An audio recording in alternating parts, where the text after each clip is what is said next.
Thank you, everybody, for inviting me to speak. I'm really excited to be talking about astrophotography.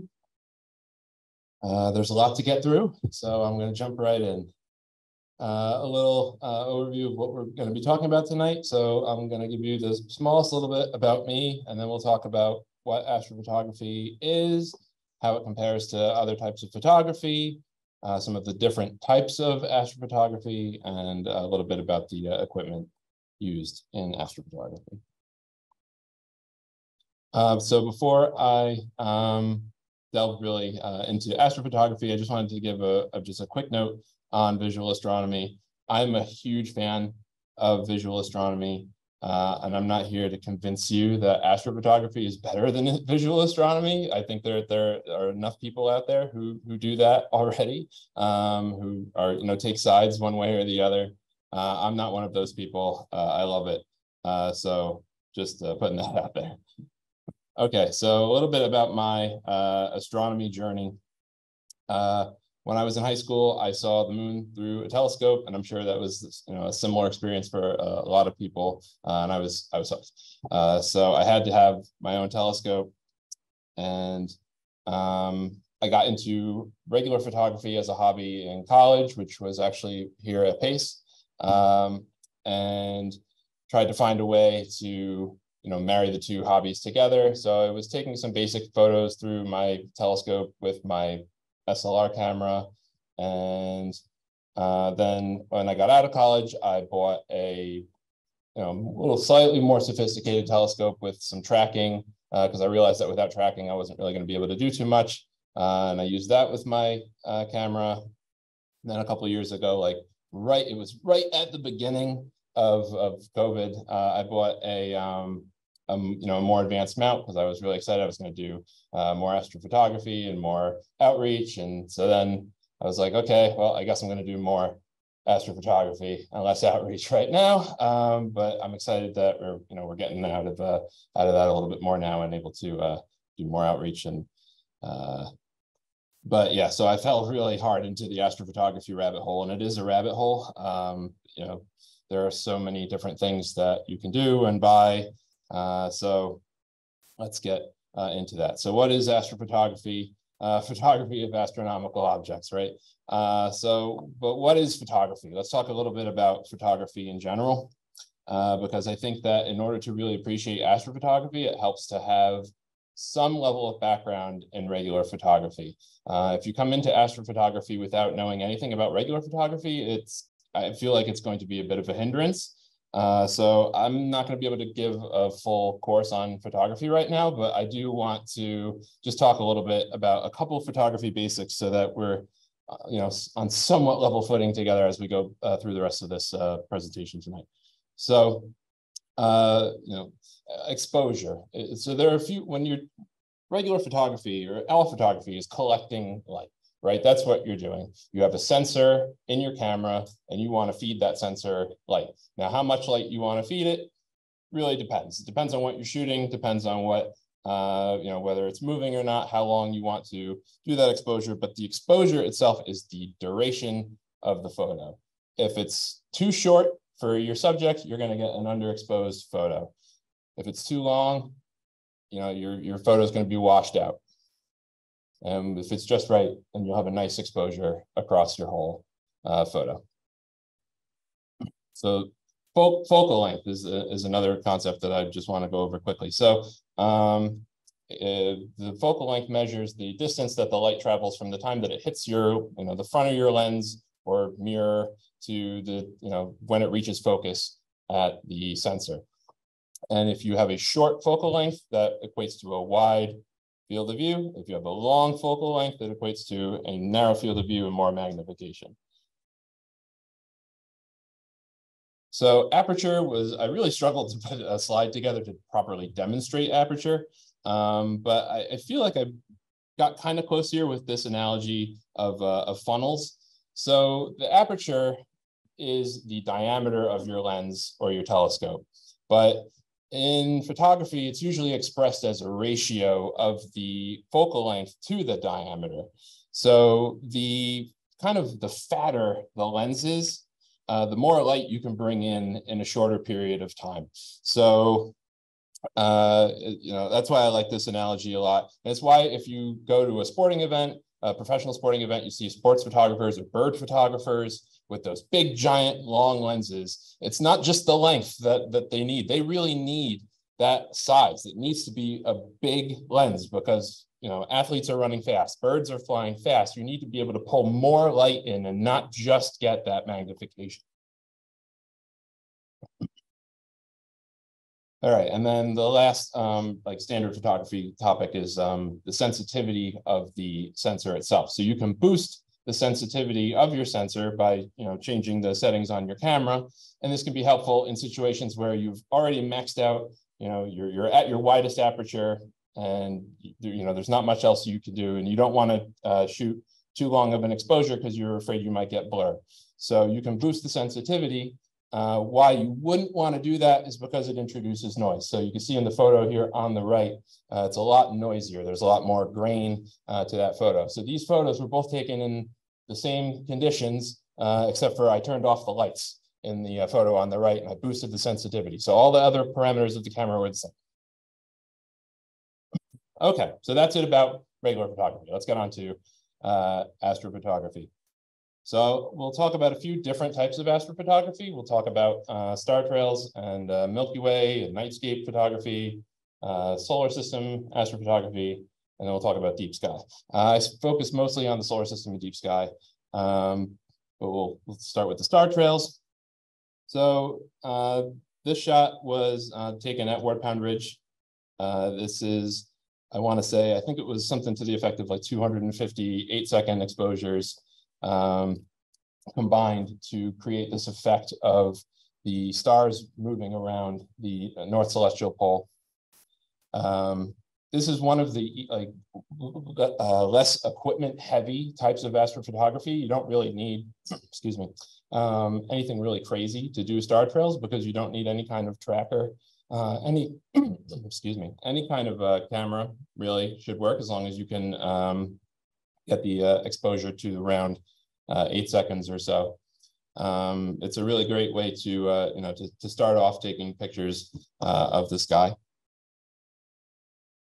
So for these next couple of photos, I borrowed some from a really good friend of mine, Stephen Georgie, who is a phenomenal nightscape and Milky Way photographer. I haven't done a lot of this type of photography myself, but nightscapes focus mostly on the night sky, but you'll get those landscape elements to them as well. And you'll use long exposures to bring out the details in the Milky Way. He has a few really great shots. I'll have a link to his website at the end of the presentation with more pictures. But here's a really nice one from the Southern Hemisphere where you see the Magellanic Clouds. Okay, now the rest of the pictures are mine. So starting off with solar system photography, and lunar photography. So lunar photography is where a lot of people start because it's really easy to take pictures of the moon because you know where it is, you can find it without any trouble, and it's really bright, so you don't need very long exposures. You can take pretty much any camera on just about any telescope and take a picture of the moon. So, solar, taking pictures of the sun is also, very possible. Sun is arguably the easiest thing to find. You do need a solar filter. So this telescope has a solar filter in front. It's a glass white light solar filter. There are fancy solar filters out there that cost more than probably all of the equipment that I own. That will show you, different parts of the sun, different, the prominences or the granularity on the sun.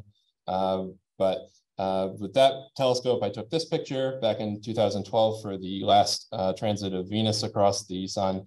I was very lucky to get this picture because it was a cloudy day. As you can see, the clouds across the sun, they parted just long enough so I could get this shot. But this was shot with just a regular old point and shoot camera, just held up to the eyepiece on the telescope. So it's definitely possible to take cool pictures without any crazy equipment. All right. So planetary astrophotography is where, some people would say it's really starts to get very interesting. With shooting the planets are bright, so you don't need very long exposures. So typically what you'll do when shooting planets is you'll actually take video. And so you'll take a long, not necessarily too long, but like around 3 minutes or so of video, and you'll stack those pictures together. So all the different frames of the video, you'll run them through software that takes, this part of the disc was perfectly sharp in this frame, and this part was perfectly sharp in this frame. And it takes all those perfectly sharp pieces from all of your images and puts them together to give you, a resulting image like these.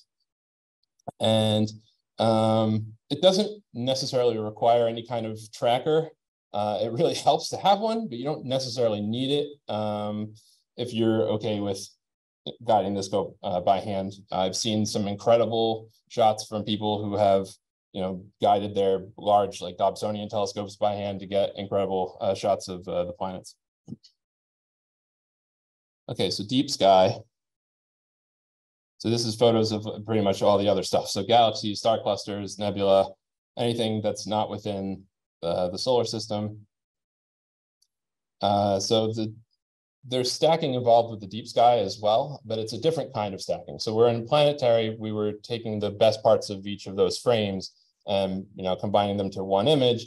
With deep sky, we want the whole image every time. So we're going to take lots of long exposures, usually in, it really depends. It depends on your object. I tend to shoot somewhere around 3 to 5 minutes, but it really depends on what you're shooting and what kind of equipment you have. And then, so the deep sky stacking is different. So each image, you're combining them all to reduce the noise in your image and bring out the detail in your object across the whole object, not just like, a little bit here and there. And really depend, different focal lengths for different objects. So this shot of the Leo triplet was shot with a 600 millimeter focal length refractor. It gives a nice field of view of the 3 galaxies. But if you wanted to, really focus on one of these galaxies, you'd want something with a longer focal length to bring out more detail and get more magnification on the galaxies. All right. So astrophotography equipment. So these are my telescopes that I had set up. This is a picture from last night up at Ward Pound Ridge. So we'll get right into the equipment. So I'm going to start with the cameras. It was really hard deciding what piece of equipment to start with. I decided on the cameras because obviously you need a camera to take pictures. So I'm going to talk a little bit about the different kinds of cameras. So there's what I would call two main categories of cameras. There's multi-purpose cameras. So those are your cameras that can do anything. You can use them outside of photography, and then dedicated cameras, which are mostly for use with astrophotography. So examples of a multi-purpose camera would be something like a cell phone. Cell phone is ubiquitous. Everybody's got one. So use what you have is, a real big expression in all kinds of photography, but in astrophotography especially. If you've got a phone, use it. There are great adapters. So I brought the scope here if anybody wants to just come check it out, whoever's here in the audience in Pace. The adapter you can mount on pretty much any telescope with an eyepiece, and you can use your phone to take pictures of the moon or planets if you want to shoot video. A DSLR or mirrorless camera is another good example of a multi-purpose camera because it can do lots of different things. There are adapters like the one shown here that have the ability, you can take the camera and put it onto your telescope. Whether it'll reach focus or not is a good question. So, before you, buy one of these things, they're not like super expensive, but they can be, I think, like $50 somewhere like that. Before spending the money, you might want to just check and see if anybody else has used your combination of the camera that you own with the telescope that you have to make sure that it's going to be able to reach focus, or if you might, need to modify your telescope. If you're comfortable doing that, then that's fine. But some people don't want to do that. You might want to get a different telescope. Always good to get another telescope. There's no problem with that. Cameras like this one, these bridge cameras, they're called because they kind of bridge the gap between the traditional like tiny point and shoot and the big SLR. not recommended because they're big, they're heavy, and you can't take the lens off. So you're not able to put that adapter like I was showing on the other camera on a camera like this. And to hold the camera like this up to an eyepiece can be a bit cumbersome. So, generally try to stay away from these. We do, I see posts online sometimes, oh, I got this cool camera. It's got, a bazillion times zoom and I want to use it with my telescope. It's like, oh, like that's the wrong camera. So try to stay away from those if you don't already have a camera. If you already have one, you might almost be better off just using it at its, native zoom and shooting that way rather than trying to shoot through a telescope. All right, dedicated cameras. So cameras that are only useful for astrophotography. So there's a DSLR here. Wait a second, we just said that DSLRs were multi-purpose cameras. Well, they can actually be modified. You can adjust the filters that are in front of the sensor to make these cameras more sensitive to the kinds of light that we want to capture in astrophotography. In astrophotography, we don't mind if we get a little bit more of that, infrared light. It helps bring out some details in the objects, but in regular photography, you try to block all of that out, or at least a good amount of it. So there's a pretty large community of folks who will modify these DSLRs, and you can get older DSLRs from the early 2010s for not too much money. So there's a pretty big community of people who are doing that. I'm not one of those people, but I can see the appeal of doing that. So there are like modified DSLRs or mirrorless cameras that are available brand new from the manufacturer. Those are a bit on the expensive side. I was doing some research for today, trying to figure out why you would buy one of those instead of one of the other cameras that I'm going to talk about. I didn't really come up with anything really all that great. They do tend to have large sensors, and I guess they're not as expensive as a dedicated cooled camera would be of the same sensor size, but the other advantages I really couldn't find. So let's move on to the other types of cameras. So planetary or non-cooled cameras are one option. It's a great way to get started because generally they're not super expensive, anywhere from $200 to $400 or maybe a little bit more for a non-cooled planetary camera. And these can, fit the nose piece on the camera. So the black part there is the same diameter as your typical 1 1/4 inch eyepiece barrel. So it'll just slot right into your scope, and you can start taking pictures of whatever you want, really. But they're most useful for planets because they have the planetary ones especially have a really nice high frame rate, so you can get more frames in that video that you're taking to try to stack the images together.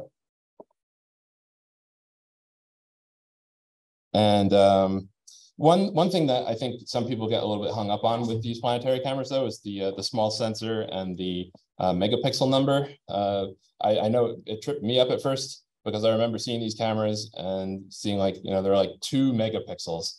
And if you are into photography at all, you see 2 megapixels and think, where are we, like in 2003? Like what is this? And it's the size of the sensor. These are really small sensors in these cameras, so the relative pixel density is not too bad, and your target, the planets, are really small. People are often, they look through. Well, the planets are big, but they appear very small in the telescope. And so you don't need a huge sensor to capture them. And having that small sensor too helps with the frame rate, because a smaller sensor is able to churn out more frames than you would if you had a bigger sensor. You don't need as much, there's less data to keep transferring.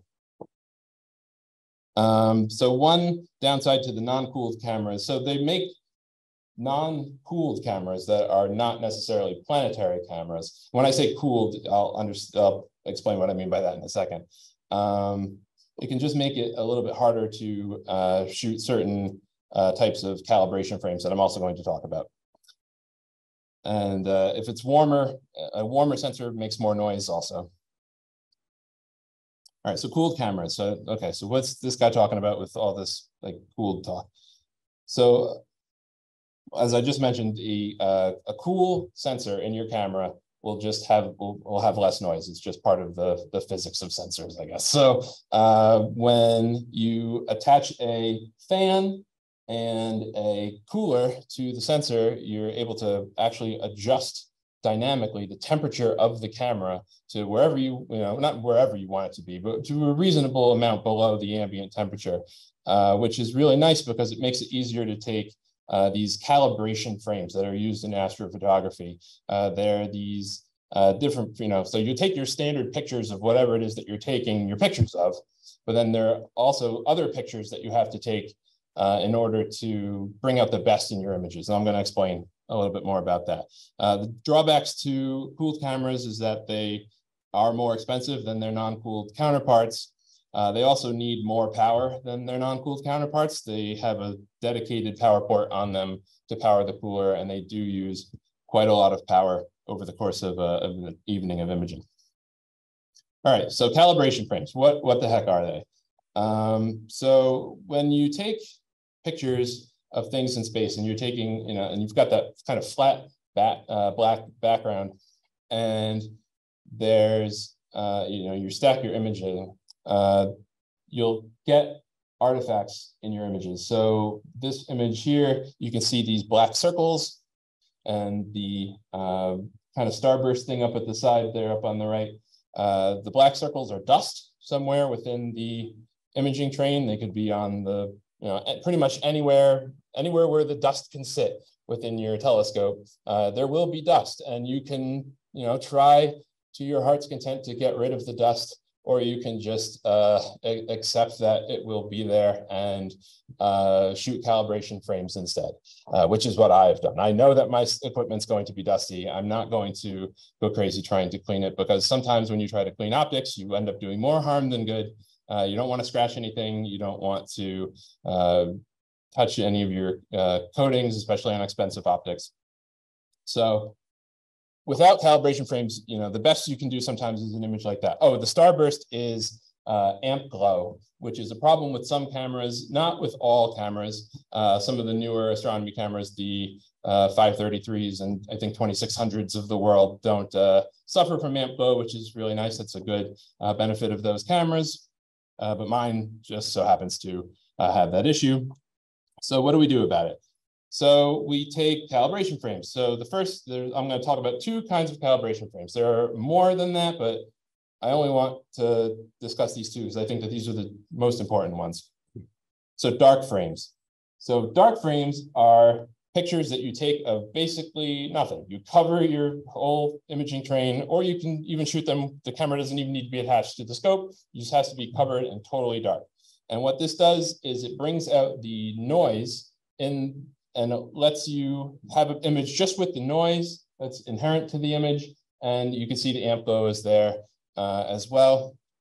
And so when you run this through software along with your regular images, you're able to subtract what's here from your regular images.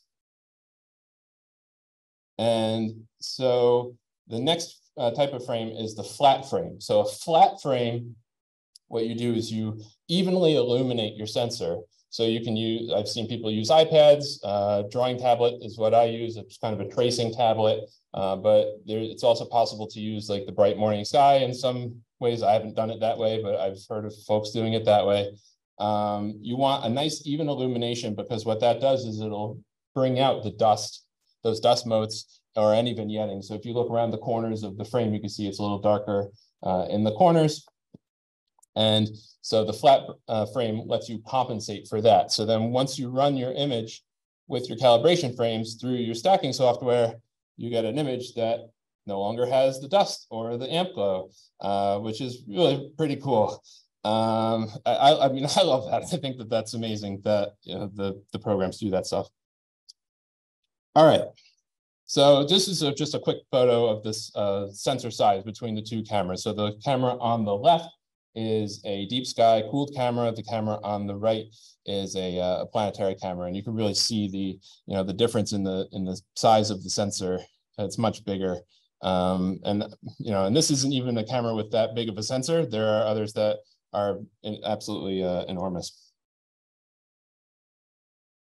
Okay, so a lot of questions that new astrophotographers have when they're first looking to get into astrophotography and they see the different kinds of cameras that are available are, should I start with a black and white camera or should I start with a color camera? And to someone who has no experience with astrophotography at all, might look at this and be like, why on earth would you buy a black and white camera? Like, that doesn't make any sense. Like, I want really nice color pictures. I'm not going to shoot in black and white. But you can get color images from your black and white camera by imaging through different filters. So you can image through, a red filter, a blue filter, and a green filter, and then you combine them, and then you can get a color image. But the real advantage of monochrome cameras is their ability to shoot through special narrowband filters that only allow a very small amount of light through of a very specific wavelength that cuts right through light pollution. It's amazing. They are really good at being able to do that. The downside to that, though, is that you have to shoot through multiple filters. So it's going to take you a longer amount of time to capture your images, especially if you want true color images. And if you're processing those images together, it just takes longer too. So instead of having one color image to process, now I have to process at least 2, maybe 3, maybe 4 monochrome images that then have to be combined in another process to result in a color image. There are tricks and ways you can kind of get around that. So this image here is the Rosette Nebula. What I did is I shot it just with one filter on monochrome, but then I ran it through a Photoshop plugin that adds the kind of red color to it. The hydrogen tends to be mapped to red anyway, and I really like how this looks as compared to just a gray image. So I don't think it takes anything away from it. Another disadvantage of monochrome cameras, and one that's really not, it's not that big of a deal for most folks who are really diehard and want to shoot monochrome, but the monochrome cameras do tend to be more expensive than color cameras, which seems somewhat counterintuitive, but it's because monochrome sensors they're not in as big of demand. So to make them requires turning off the color sensor line, right, and making more monochrome sensors. So they charge more for those, is what it is. Okay, so if you're not going to shoot monochrome, then you're going to shoot in color. And there are some real advantages to shooting color. I started with monochrome. I went that way because I'd seen some of the images that people were doing with it and thought they were amazing. But I bought a color camera about a year later because I just, as much patience as I have, I just didn't have the patience for it all the time. And it was especially when I was learning, there's just so much to learn, and learning the image processing techniques and everything. I wanted some results a little bit faster than I was getting with the monochrome. Now I've been doing it a bit more. I'm starting to get into the monochrome a little bit more, but color to me is the way to start, unless you really want to go monochrome, because it is just way simpler to process a color image. You've got all the color data in there already. You don't need to shoot through a filter, but you probably will anyway, because especially if you're shooting around here, there's just so much light pollution that having some kind of filter to cut through it is helpful. They're less expensive than the monochrome cameras, so that helps too. They don't cut through the light pollution quite as well as the monochrome cameras do, but I think it's a worthwhile trade-off. So this image this is the Eagle Nebula using one of those. So there are certain narrowband filters for color cameras that allow more than one wavelength through to be picked up by the different colors within your camera. So this one is one of the more popular ones, the Optolong L Extreme, and I like it a lot. I think this is a really cool image. Okay, so another question that I see come up quite a lot is, hey, my camera can take black and white pictures, so I can shoot in color or black and white, right? No. You can't shoot in black and white with a color camera because the color camera has that filter that on top of the sensor that lets each subpixel know what color it's supposed to correspond to. With a monochrome camera, they take that filter away, so every pixel is equally sensitive to every all the light that's coming in. But with a color camera, you don't get that, so you can't shoot the same type of monochrome as you can with a dedicated monochrome camera using a color camera. Okay, so that's a lot about cameras. Let's talk about something else. So telescopes, lenses, the fun stuff. The cameras are fun too, but I don't know that. I mean, maybe they do, but to me, I have more emotion around the telescope itself. A telescope, basically, you use it when you're doing photography. You're using your telescope like a camera lens, and some telescopes look a lot like camera lenses. And in fact, you can use your camera lens as your telescope when you're taking astronomical images. There's nothing that says that you can't. I've seen incredible images shot with camera lenses. In fact, that last image that I was just showing you here, I shot with a camera lens. It's a Canon 200 millimeter lens. So going back to our discussion about the different photographic principles. So faster lenses tend to be appreciated when doing photography. So those are those fat lenses that I was talking about. You want to be able to bring in more light in a given period of time, get more signal, make the most of your time out under the sky. And there are some telescopes that are made specifically for photography. So those are called astrographs. And some of them can only be used for photography, actually.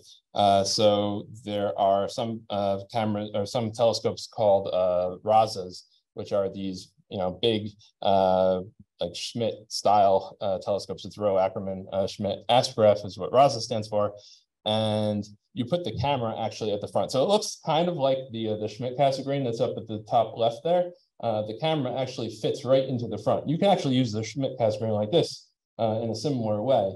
But when the camera is at the front of the scope, and that's the only way to put the camera on with a RASA, there is nowhere for an eyepiece to go. So you're not going to stand in front of the scope to try to look through it. It doesn't work.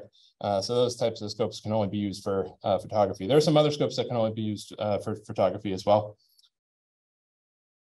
All right, so why you might choose one scope or another. So I picked these three scopes here on this slide because the red cat down at the bottom has it's a relatively wide telescope, so it can take nice wide images. If you have big nebula or a galaxy like Andromeda, something that's really big, is a good choice. The Orion scope up in the top right is an ED80. Which is the first real astrophotography scope that I had. And I still use it. I love it. It's relatively affordable and takes really nice pictures. It's a 600 millimeter focal length. So I've found that it really splits the difference pretty nicely between being able to get into galaxies, or if I want to shoot larger nebula. There are some situations where I run, wish I was a little bit further out. I could get a focal reducer for that, but I haven't done that yet. And then the Celestron SCT is extraordinarily popular with astrophotographers as well, because it's a very versatile scope at its native, at their native focal lengths, of 2,000 millimeters or longer. They really can get into, galaxies, but they can also be used with reducers. So you can, adjust the focal length as you want to be able to shoot wider targets as well. That's probably the next scope that I'm going to get, but we'll see. All right. So the sky tracker or the mount.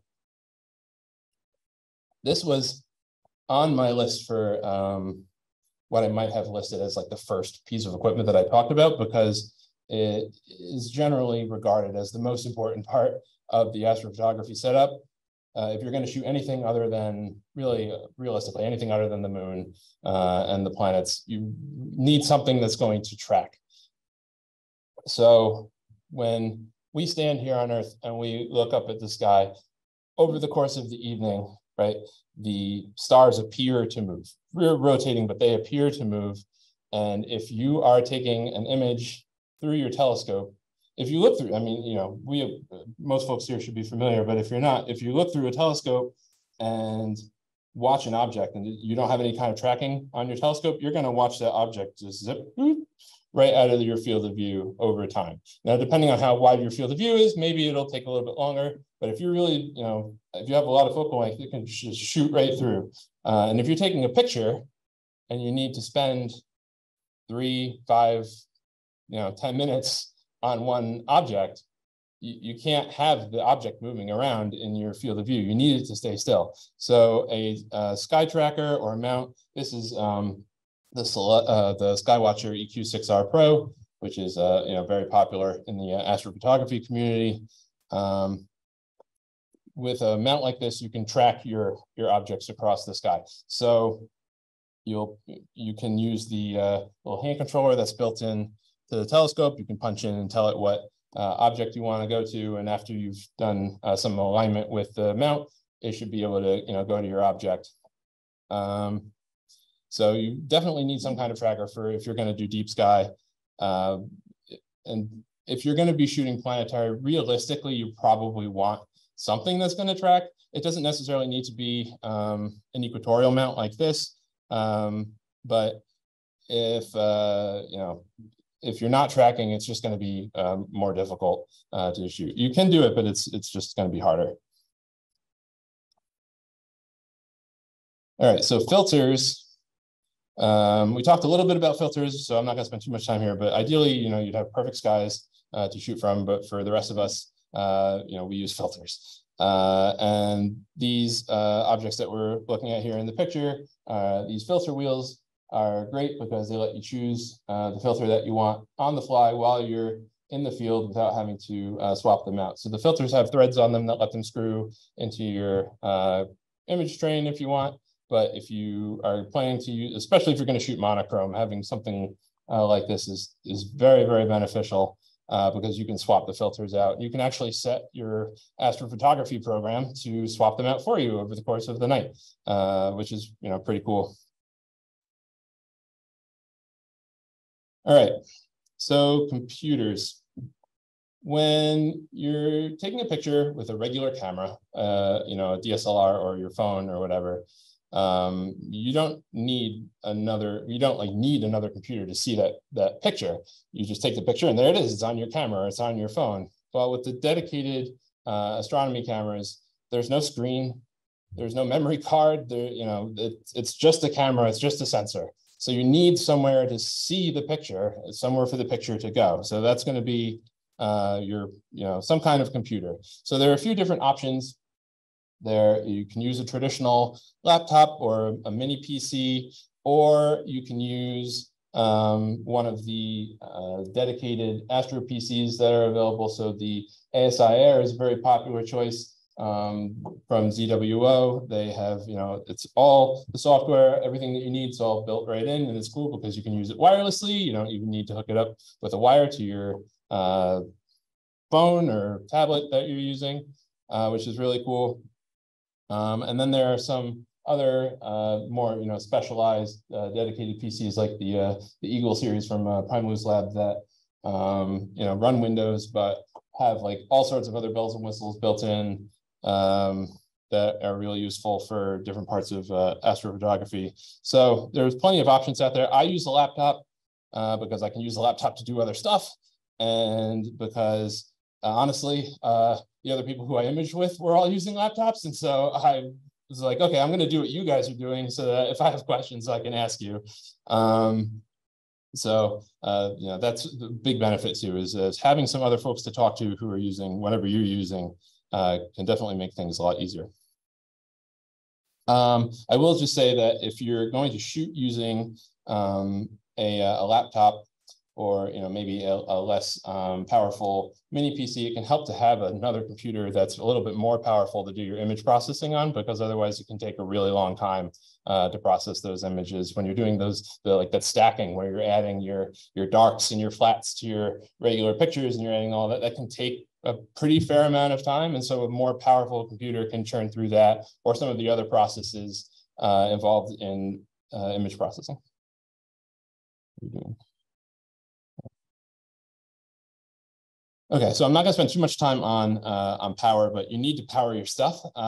So there are different ways to do it. You can use batteries or a generator. Your car, I've been using my car lately more because now I'm running 2 scopes at a time, and the batteries that I have just can't handle that.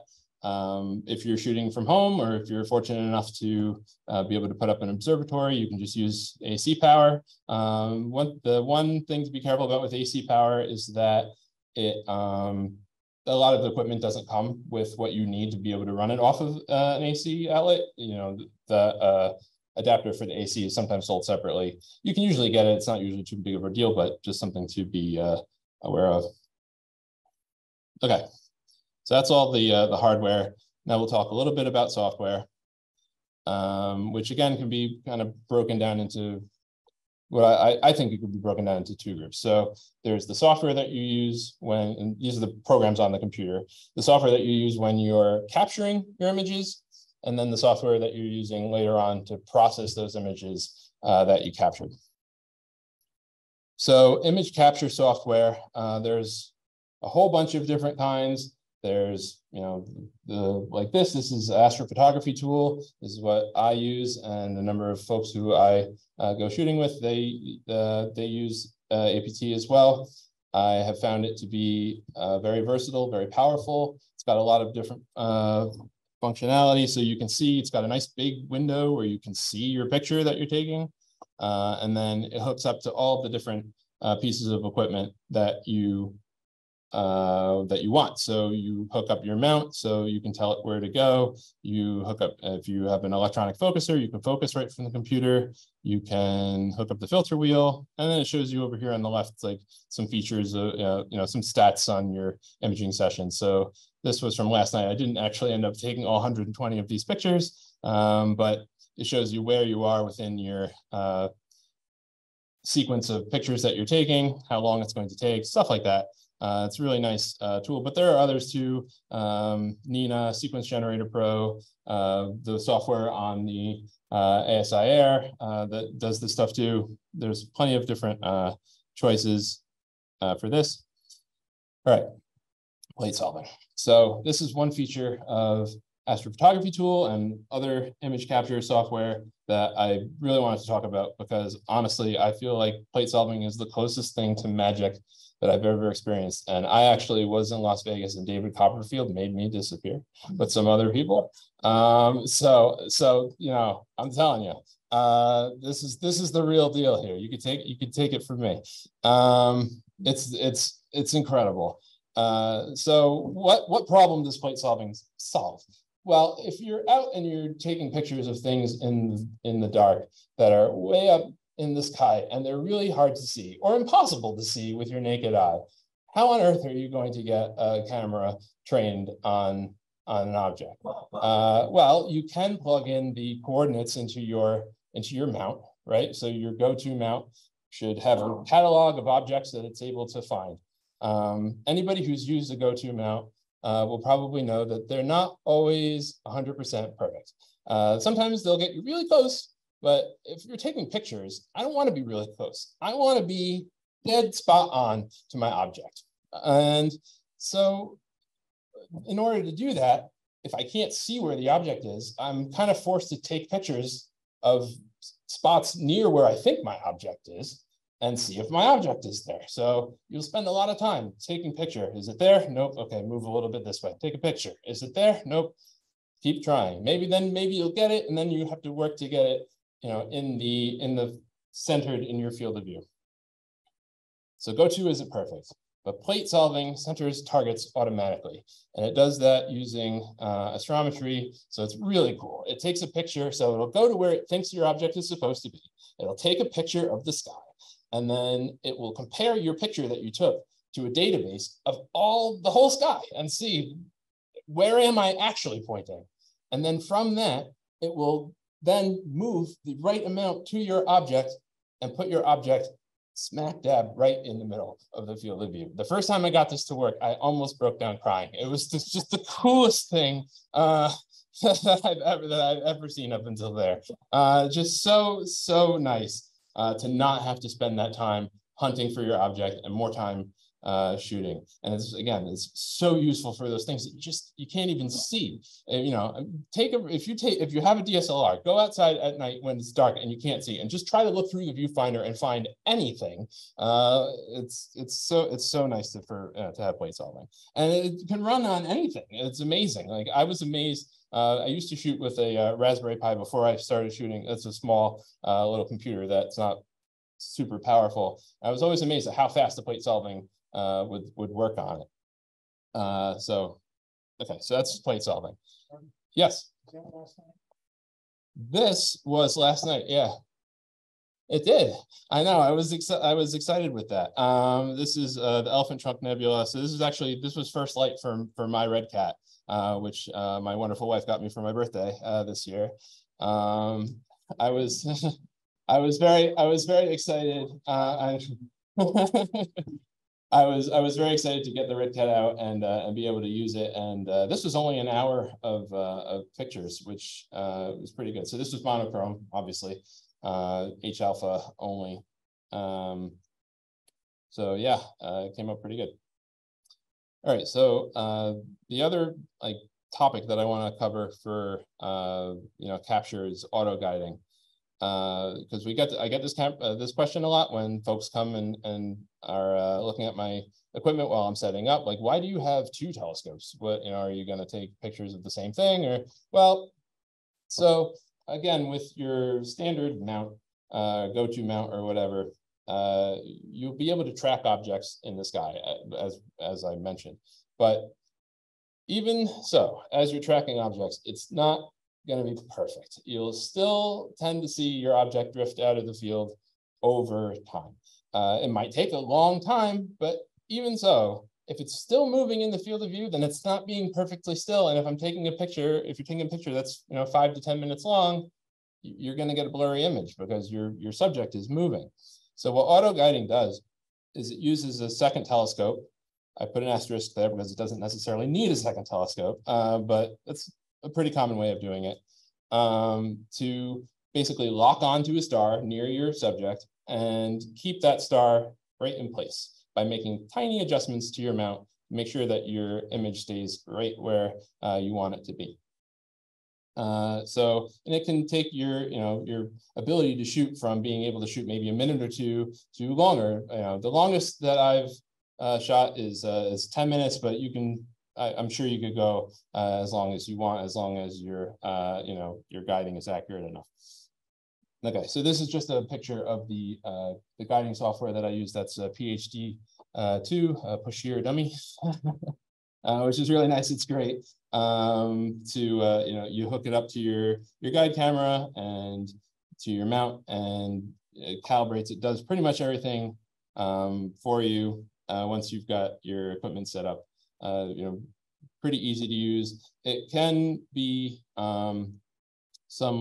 it depends. It depends on how familiar you are with computers and software in general. Every piece of software in astronomy sometimes has finicky things about it that need tweaking. But I found PhD to be pretty friendly as far as software goes. All right, so that was a bit about the deep sky capture. So now just going into solar system capture a little bit. I use SharpCap, which is a program that's great for shooting with a planetary camera. SharpCap can do deep space imaging as well. I've seen folks use it to great effect. It can do some cool live stacking stuff. I haven't used it for deep space, but it's great for that too. But I use it for solar systems. So when you take a video, this is actually slowed down compared to the video that you're actually taking, but you can see here, like, it's taken multiple frames. This is Jupiter, and once you run that through software, you get a pretty nice stacked image of the planet. And so you can shoot video using a planetary camera like the red camera that I was showing before, or with pretty much any camera that shoots video. Just the high frame rate astronomy cameras are nice because you get more frames in your time. Okay, so just really quick, this is as advanced as I'm going to get tonight. ASCOM, the Astronomy Common Object Model, solves a problem, which is if you have cameras and mounts and other pieces of equipment from all these different manufacturers, how do you make it so that they're all able to talk to your standard software? So ASCOM, at least on Windows, is the answer to that. Pretty much everything has an ASCOM driver, so it can all talk to ASCOM, and then ASCOM talks to your software. So if you're getting into astrophotography and you're going to use Windows machine especially, you should familiarize yourself with ASCOM, at least to some extent, so that you understand what it is. Right. And it's free. That's true. Yes, it's really good stuff.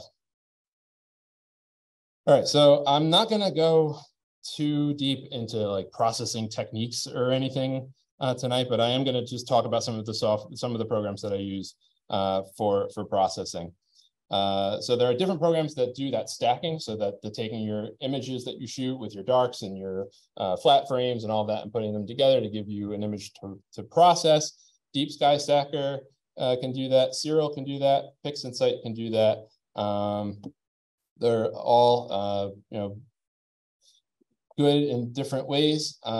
It's good to have more than one installed. Deep Sky Stacker is free, which is really nice. Serial is free, which is nice. PixInsight is kind of expensive. I think it's somewhere in the $200 range, somewhere around there, something like that. But it's really powerful. PixInsight, it's kind of the gold standard for astronomy processing. For astrophotography, because it is all of the, well, except for Photoshop, everything here is kind of dedicated for processing astrophotos. But PixInsight takes it really that next level. It's got so many different processes and scripts and things that you can use to bring out the best in your images that it's definitely worth looking into. I would say right from the beginning, I really wish that I had started using it sooner because it's so powerful. The only thing that I would say is kind of a drawback to PixInsight is that it uses a really strange interface compared to a lot of other Windows programs that I'm used to. So you just have to kind of get used to the way that that it works. I don't have any pictures of PixInsight, unfortunately, but if you start using it, you'll understand what I mean. I didn't mean to go there yet. Okay, so Photoshop is great too. If you have Photoshop already, which a lot of people who are into photography already use and take advantage of Photoshop, you can bring images that you stacked in one of the free stacking programs like Deep Sky Stacker or Serial into Photoshop and work on it there. And Photoshop in the image processing is different from like Photoshop in the they photoshopped this guy into this picture or whatever. Like, we're not doing anything like that. We're bringing out the detail that was already there in the picture and making that picture be its best. All right, so I couldn't do a presentation on astrophotography without addressing the smart telescopes of the world. So I want to give my thoughts on these. So if you're not familiar, these smart telescopes are these do-it-all automatic solutions that do pretty much everything for you. You bring it outside, you set it down, and it goes to work. It finds your object for you, it shoots the pictures, it does all the processing, and you get an image on your phone or tablet, which is really cool. If you don't have the patience or the time or don't feel like you have the technical know-how to put a full astrophotography rig together, then one of these things could be a great solution for you. The drawbacks that I've seen are that the images that come out of these just I've yet to see one that really compares with what you can get from a more traditional setup. I've seen ones that get pretty close, but nothing that's really quite there yet.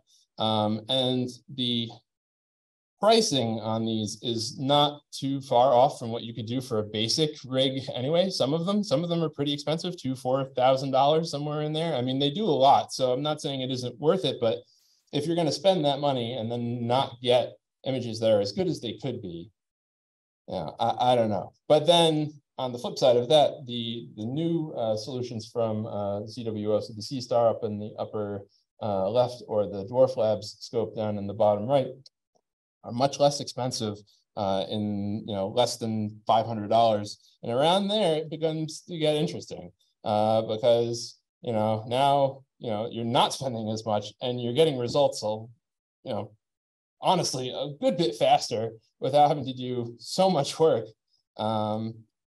There's definitely something to be said about these scopes. When so ZWO announced the C-Star at NEAF this year, and seeing some of the images that they had at their booth. Obviously, now these are procured images that they tweaked. They look pretty good. So we'll wait to see what the real life results are for that. But it was a very compelling product, I thought. And these scopes also could be great for EAA, which is the electronically assisted astronomy. So this is where you're taking pictures, not so much with the goal of creating like a perfect picture, but you just want to see the object. You want to see that galaxy, or you want to see that nebula in the field. Great for outreach because you can show people things that aren't just gray smudges in an eyepiece. I love gray smudges. I think they're great, but not everybody agrees with that. So it's nice to have that option to to actually see the object a little bit more. All right, so why bother doing all of this stuff? Because NASA's done it better than you have. They've got all these great shots. They're all available right on nasa.gov. You can go on and download whatever you want from there. Yeah, they did, but your pictures are your pictures. My pictures are my pictures. And I really love getting out there and shooting these objects myself. And, it's just fun being out and doing it. But, then you make this picture and it's like, okay, so this is a picture at a particular point in time. I shot this object at that time. NASA wasn't shooting it at that time. So this is a unique view of this image. Yeah, okay, it's not changed that much since NASA took it, but who cares? It's my picture. So there's that. And then, okay, so the weather is always against you. That is true. There's not much that you can do about that. The First Light Optics Zarkov cloud gun is perpetually out of stock, so there's not much that you're going to be able to do about those clouds. But when the weather's nice, it's incredible. Like I love being out there on those clear nights, even while the scope's snapping away. Bring some binoculars, have good company to talk to. It's a good time. So the weather shouldn't be a deterrent. So it's more expensive than visual astronomy. That is true, and I forgot that Nicole was going to be in the audience. So if you could just turn around and not look at this particular slide. Yeah, it is more expensive, but it doesn't have to be that much more expensive. If you're going to start off using a cell phone camera or a planetary camera with maybe if you already have a telescope, then you don't necessarily need to buy a new telescope. There are plenty of options for getting started. Sky trackers don't have to be super expensive. There are ones that are available for a few $100s that are perfectly fine for getting started, especially if you're going to be using a wide angle lens, which doesn't need as long of a exposure if you want to do the Milky Way type stuff. So there are definitely ways to get into astrophotography without spending a fortune. Okay. So the learning curve is steep. There are a lot of things here that I didn't even talk about. It's true. There's a lot, and it is intense. But I've just, I think it's worth it. I really enjoyed taking these pictures. I love the process. This is one of my more recent shots of the Whirlpool Galaxy. I think the results speak for themselves. I'm a big fan of this whole process. So before I finish, I just wanted to give a couple quick tips. So shooting with a group is a great way to learn. I feel like I owe a huge debt to the folks within the WPRR Astro community that I shoot with, because even if we don't always have an answer for each other, we're always there with moral support. Like, hey, you can do it. Come on. It's really, really great to have people to shoot with. It makes it so much more enjoyable to me. I used to shoot from the backyard, which is, I mean, putting aside the fact that I can only see straight up, is boring. It's fun having some other people to shoot with. Or, again, like to commiserate with when things don't work right. Having a sense of humor is really beneficial, because I'm going to tell you, especially if you go the traditional route, things aren't going to go your way all the time. You're going to forget something, or you're just not going to be able to get the software to work. You're going to, sacrifice a night trying to just make something work. And it's good to be able to just kind of, shrug it off. If, you really take it too seriously, you're not going to have a good time. Warm clothes are great, but that's true for all astronomy. And, try to keep it simple. Don't do too much all at once, especially when you're starting out. If you buy everything and then go out and try to get everything to work all at once, I feel like you're going to have a bad time.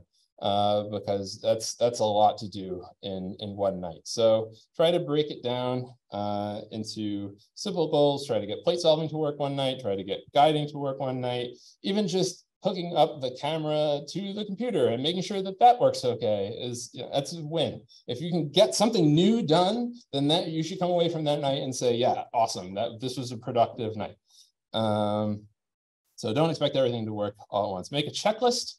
Definitely make a checklist. I can't recommend this enough. But the more important thing, not just making a checklist, keep the checklist up to date. If you buy something new, make sure it goes on the checklist, because otherwise you might have to call home and ask somebody to drive your stuff up to exit 4. Ask me how I know. All right, so just real quick before I wrap up, just a few references that I have found really helpful on YouTube.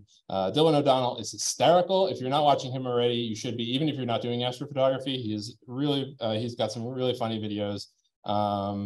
And Astro Backyard is great. He has a lot of tutorials for beginners.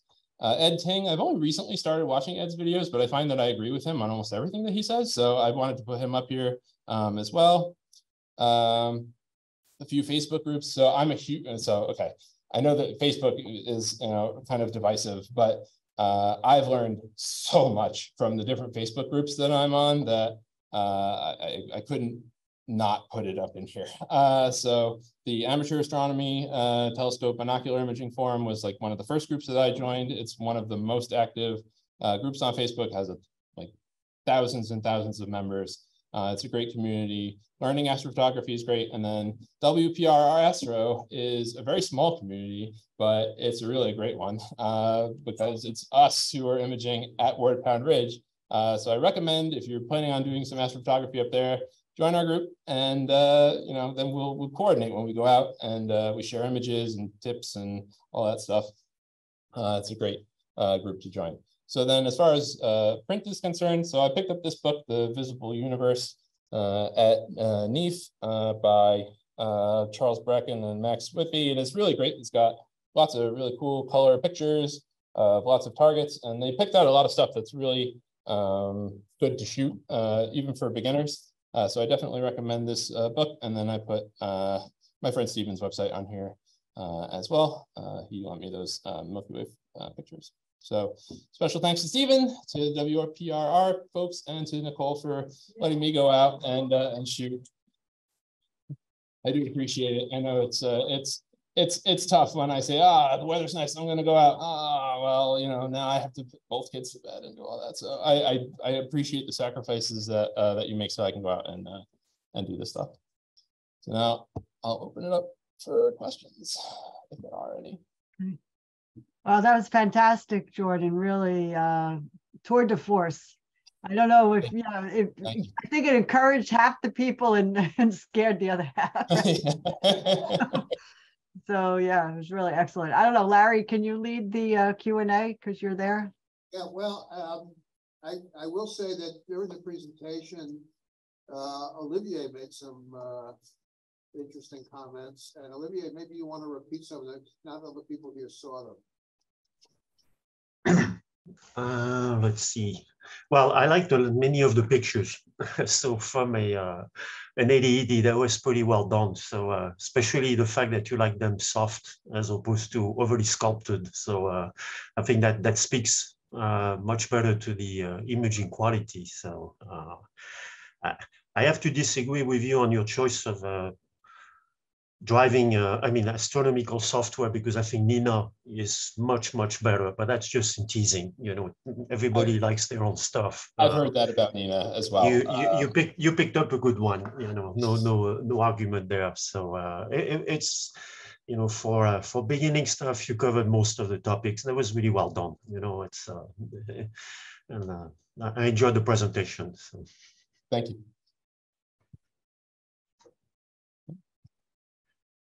I think it was interesting. Brian Blaufo mentioned, asked about Altaz tracking versus equatorial, and Althea responded that Altaz may track a point-like object and the field will rotate, so no long exposure. Equatorial solves that, which is true. Mm-hmm. But a lot of people are doing, stacking of very short images, and then if you crop down, you might be able to make a nice thing. Yeah, there's a whole group on Facebook dedicated to Altaz astrophotography, and some of the work that folks in that group are doing. It definitely helps to have a large aperture scope so that you can get more light in a shorter period of time. Some of the things that people are doing with large 14 or 16-inch go-to tracking dobs is really incredible. And yeah, but the Altaz too, just to that point. For really short exposures, if you're shooting planets and you're shooting video, it doesn't matter. You can do it with an Altaz mount, no problem. So don't let that discourage. One of the other points that I would make is that you showed a picture of the Unistellar and those scopes, and if you go back, show them, yeah. Take a look at those, and now go to the one where you have the prices. Who would not want all those wires and all that stuff? That's one of the great things about it. So, yeah. They are very portable. You can pack them up on it's one of the advantage if you unlike you or I, we want to get our own pictures, which rolls these out. For a lot of people, they're a good way to get an introduction to easy imaging. There was a comment about being not motivated by your speech there, but these would be a good way to get started. So. Well, I think the other issue though is they're not that good for solar system. No, that's true. Yeah, because of the short focal lengths. Well, that and I think most of them are 294. Yeah. So not that fast. Yeah, cable management is a big. Yes. Yeah. How would you compare overall the process of planetary versus deep sky? And I want to say just in terms of how much hair I'm going to pull out, but I don't want to insult you. Okay, so I would say that planetary is a bazillion times easier than deep sky, just in general, because you can shoot a planetary image in a few minutes. And deep sky takes much longer than that. But also the processing is just, I think, a lot easier. You can run your video through AutoStacker or whatever program you use to do that. AutoStacker, I think, is the most popular, but you can use the default settings and you'll get something out of it that looks really good, most of the time without doing a lot of crazy work. So I think planetary is a lot easier. But you can make it more complicated if you want to. one thing you didn't mention. You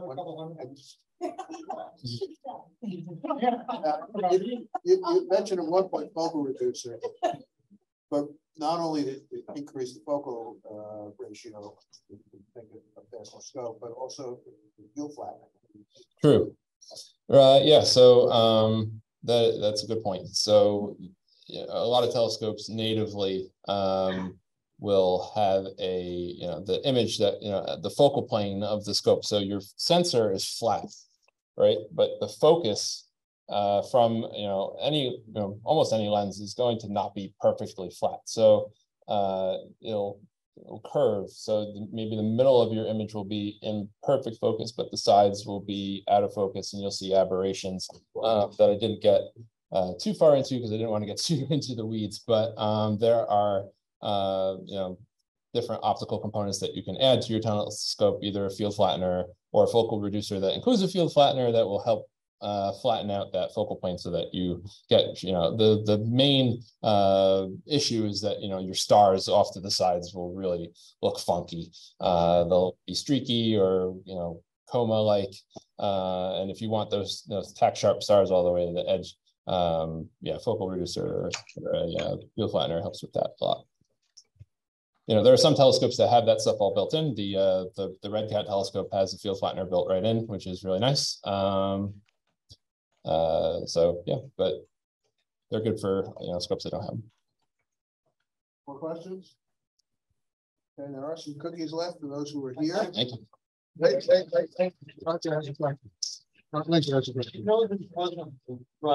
of your presentation, you did mention solar telescope. Yep. I'm not familiar with them, but the question is there any difference between a solar telescope and a regular telescope other than the filter that you put in front? Oh, it's the bandpass. Yeah.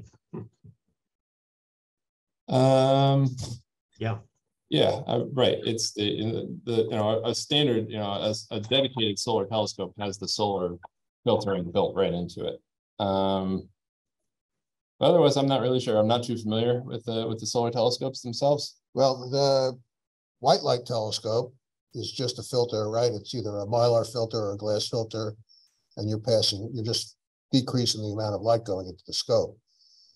But a hydrogen alpha telescope has a special device called a Fabry-Perot etalon that has two very, very flat, like 100th wave, partially silvered plates, the middle of it, and then some filters at the other end. And what ends up happening, it filters out everything with a very narrow bandpass around the hydrogen alpha line at 656.28 nanometers. And the native one is, with a single etalon, is about 0.7 angstroms. So you see just the hydrogen signal. And they also make one that does the calcium K line, but that's in the ultraviolet, so you have to actually use a camera to see it. But they're two different views of the sun, and they are quite different. But if you want to see the prominences off the side, you got to use hydrogen alpha. Thanks, Larry. Okay. Any more? If not, thank you all. Thank you to everybody in the out of the ether, and we'll see you next month.